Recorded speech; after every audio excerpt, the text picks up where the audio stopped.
Bonjour! Aujourd'hui, on va parler des solides. Les solides, ce sont des figures géométriques en 3 dimensions. Elles sont délimitées par des surfaces fermées. On les classe en 2 catégories.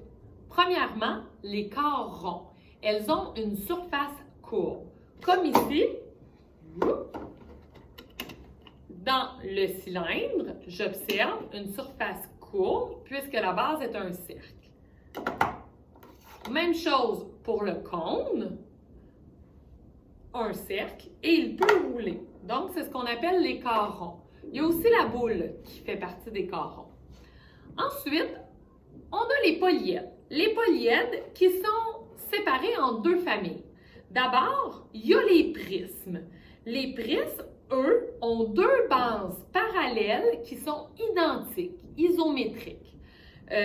Donc, il me suffit d'observer le côté pour voir à quel prisme j'ai affaire. Quand je dis le côté, je voulais vraiment dire la base. Donc, ici, j'ai une base avec 4 côtés qui me semblent égaux. Donc, j'ai un prisme à base carrée. Si je regarde celui-ci, ma base a 3 côtés. Donc, j'ai un prisme à base triangulaire. J'ai mon cube qui a 6 faces qui sont égales. Et ici, j'ai encore un prisme et je compte 1, 2, 3, 4, 5 côtés. Ce qui a 5 côtés, la figure, c'est un pentagone. Donc, je le nomme un prisme à base pentagonale. Dans les polyèdres, on a aussi la famille des pyramides. Les pyramides, tu les reconnais avec leur sommet pointu au bout. Ils ont une seule base. Donc, pour l'identifier, encore ici, je dois l'observer, compter le nombre de côtés. 1, 2, 3. J'ai donc une pyramide à base triangulaire. Oups! Ici, je prends ma pyramide. Je compte mes côtés. 4 côtés égaux. Donc, j'ai une pyramide à base carrée. Ainsi de suite, je compte mes côtés. 1, 2, 3, 4, 5.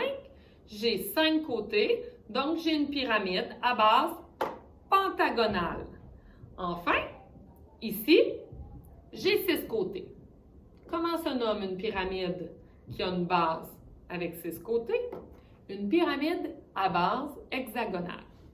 Maintenant, on peut identifier aussi les solides en parlant de leur sommet. Un sommet, c'est l'endroit où se rejoignent 2 arêtes, les petits bouts pointus. Donc, si je regarde ici sur mon prisme à base triangulaire, j'aurai 1, 2, 3, plus l'autre côté, 4, 5, 6, sommets. En ce qui concerne les arêtes, c'est ce qu'il y a au bout de chaque face, chaque surface. Donc, si je veux compter les arêtes de mon prisme à base triangulaire, je commence avec une base, 1, 2, 3. Je rejoins l'autre base, 4, 5, 6. Et je compte l'autre base, 7, 8, 9. Ça me fait 9 arêtes dans un prisme à base triangulaire. Enfin, il me reste les faces. Les faces, c'est tout simplement toute la surface sur laquelle je pourrais déposer mon prisme. Donc ici, je peux commencer avec mes bases, 1, 2, et mes côtés, 3, 4, 5. Donc ici, j'aurai 5 faces. On pourrait faire le même exercice avec une pyramide. Je prends la pyramide à base carrée. Tiens. Donc, si je compte mes sommets, j'ai bien sûr celui en haut. Donc, 1, 2, 3, 4, 5. Donc, j'ai 5 sommets pour ma pyramide à base carrée. Si je veux compter les arêtes, je vais vraiment sur les jointures. 1, 2, 3, 4, 5, 6, 7 et 8. Donc, 8 arêtes dans une pyramide à base carrée. Ensuite, j'ai les surfaces. Il suffit de compter la base, 1, et les côtés, 2, 3, 4 et 5. Donc, j'ai 5 faces dans ma pyramide à base carrée. Avec des solides, tu dois aussi apprendre à reconnaître les développements. Mes solides sont parfaits pour te montrer les développements.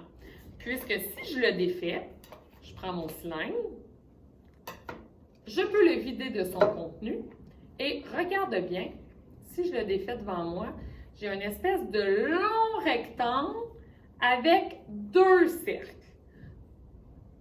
Je reconnais le développement du cylindre à l'aide d'un grand rectangle et 2 cercles. Si je prends un prisme, je pourrais défaire le prisme à base carrée. Bon, je l'ouvre. C'est comme déballer un cadeau. Alors, si je défais chacune des faces, ici, j'obtiens 4 petits rectangles et les 2 bases qui sont des carrés. J'espère que tu vois bien à la maison.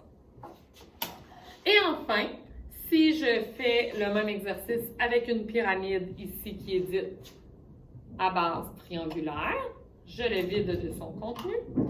Bien, si je défais chacune des faces, bien, je vais avoir 4 petits triangles qui en forment un grand en réalité.